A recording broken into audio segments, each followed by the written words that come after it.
Allah said, وَقَالُوا سَمِعْنَا وَأَطَعْنَا. And they say, we heard and we obey. And that is a very important thing to do. For example, I was watching a movie and the teacher, he's not teaching anything in the movie. He's not saying do this and this, no. And teach you physics, chemistry, no. What the teacher did, he was telling his student to obey me only. Stand up, sit down, lie down, dance, jump. And he let them to learn to obey.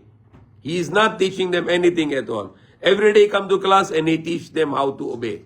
He whatever he said, okay, run, go out, go in, come out, sit down, stand up. He just teach them how to obey. And that is a very big rule for any place in the world. Either if it is house, home, it is inside the families or inside the community, inside the barangay, inside the city, inside the country, inside the world. Wherever you are, there should be a leader and the rest will be the followers. And you cannot do this, then there will be always chaos, fightings, problems, destruction, and no discipline at all. So what is very important thing? That there should be always obedience. There is a person who he is authorized that you should obey him.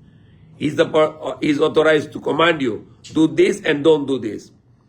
And if you don't do this, implement this system in every place in the world, then you are going to have a chaos and destruction and no peace at all.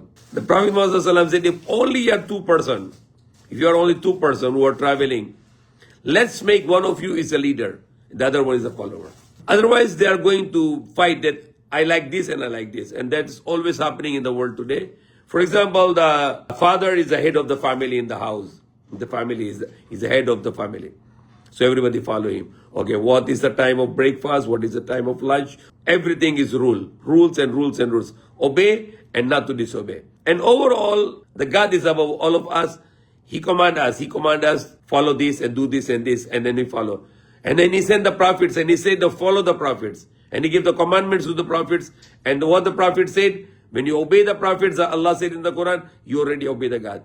They are not commanding their own self, but they are commanding what Allah command them to say.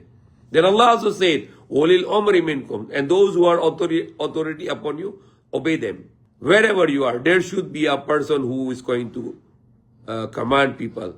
We learn in Islam, we are always sheep and we are not without shepherd. There is always shepherd with us who can tell us what to do and what not to do. If the sheep are alone and no shepherd, the sheep will be taken by the wolf. So the shepherd's job is to take care of, protect his sheep and to bring them to the right place to feed and to bring them back to the right place where they are going to rest. For example, you are going in a bus of 100 people.